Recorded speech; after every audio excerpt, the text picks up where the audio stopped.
এই শোনো না, আজ রবিবার, কষিয়ে রসিয়ে একটু মাংস করবে। মাংস সে তো প্রত্যেক রবিবারই হয়, এতে আবার নতুনত্ব কি? না, নতুনত্ব কিছু না, মাংসটাই না হয় একটু নতুন ভাবে করবে। আমি বললাম, আরে বাবা, সে তো প্রত্যেক রবিবারেই নতুন নতুন রেসিপি করা হয়। আচ্ছা, প্রত্যেক রোববার মাংস খেতে তোমার এত ভালো লাগে কেন গো? কি আছে মাংসে? মাংস খেতে খেতে না আমার মুখে অরুচি ধরে গেছে। আমি এই রবিবার মাংস কোনো মতেই খাবো না। এই, আমার জন্য বাজার থেকে একটু মাছ নিয়ে আসবে তো, আমি আজকে মাছ দিয়েই ভাত খাবো। এদিকে আবার উনি বলে বসলেন, তুমি মাছ দিয়ে ভাত খাবে খাও, আমি কিন্তু মাংসই খাবো।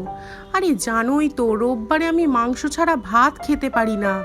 এদিকে আমার মাথায় তো ঢুকে গেল চিন্তা, একসাথে অতগুলো রান্না বাবা আমি করতে পারবো না। রোববারটা কোথায় একটু রেস্ট নেবো তা নয়, শুধু রান্না আর রান্না।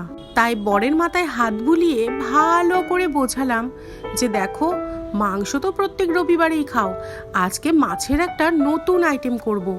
এক থালা কেন, সেই মাছের রেসিপি দিয়ে তুমি 2 থালা ভাত খেয়ে নিতে পারবে। আরে আমার উপরে একটু ভরসা করেই দেখো না, আজকে মাছের যে রেসিপিটা করব না, একদম সিম্পল, কিন্তু খেতে হবে একদম বিয়েবাড়ি স্টাইলে। তাই নাকি? তা কি রেসিপি করবে মাছের শুনি? আজকে করব কলা পাতায় দই কাতলা।